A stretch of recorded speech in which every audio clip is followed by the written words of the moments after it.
My name's Broderick Jeremiah Kwashnick. I'm 22. I'm from Portland.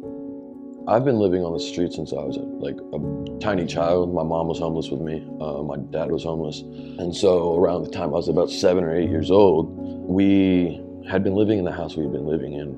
But then I didn't realize that I guess we didn't have power or water and stuff like that. And it was finally we ended up getting actually kicked out. And then I went to live with my grandparents, which seemed like a safe haven. It wasn't.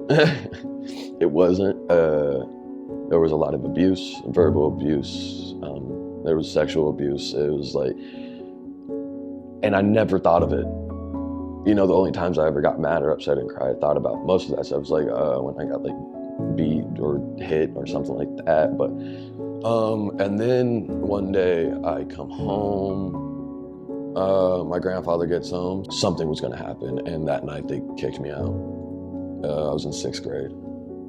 I was out there now, started living my life with my mom, and we moved into a shelter. And I spent the next couple months of my life in a shelter, breaking down, not knowing I was breaking down, but like slowly, surely, I was deteriorating, and I was starting to have breakdowns. And me and my mom lived in a shelter for about 6 months through the winter, and it was hell.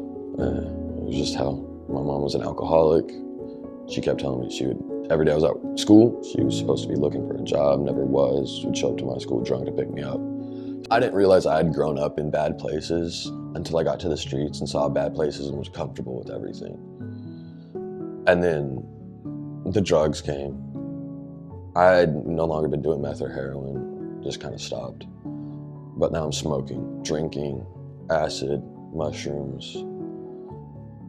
Fast forward a little bit longer, I'm on the streets, off the streets, on the streets, off the streets. And when I'm off the streets, I'm in jail, or I'm in a boys' home, I'm in a program.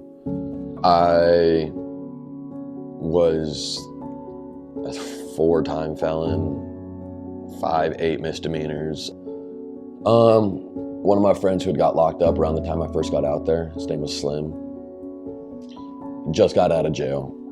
He ended up getting murdered, I want to say a year and a half after he got out, 2 years maybe.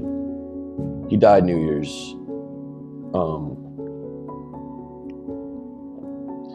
And I woke up with the phone calls and the texts, and you know, from that moment I kind of told myself I'm going to take charge, I'm changing my life. At this point I had never wanted to be off the streets. This is the first time in my life that I was like, I don't want to live on the streets, really, like at all. No thought in my mind was like, okay with living in a car anymore, living on the streets. I was like, yeah, I'm up. Like, we came here and I met everybody at Hosea. Hosea really helped me, just in general would help me. Hey, it was about asking questions. Hey, do you guys know a place that could help me with these credentials? Or hey, do you know any job researching places? Or do you know anybody got leads? Or hey, can you help me figure out this phone bill stuff? And they helped me get into therapy because they offer it here. So I did therapy for almost 7 months, 2 times a week. Biggest thing, I won't say the biggest thing, but one of the biggest things for me is where I'm living, I have my own first place. I've never had my own place. My name's on the lease. I'm the only person on the lease. I pay my bills, and I've lived there for almost 8 months by myself. They help me get my house. I come here, I do my laundry. Once every 2 weeks, I'll come here. Hey, Brad, can you help me with a food box? You know, because I don't got food stamps. I work 9.5 hours, 6 days a week, so I don't qualify for food stamps, but still don't really always make enough to get all the food I need. So they still help me with that. Nowadays, I have a dream, or I'm having dreams, and I'm having things I want to be. And like, I want to be a good dad. I want to be a dad. That's a dream. But right now, I think my daughter is one of the biggest things. I look up to my boss who has full sole custody of his son.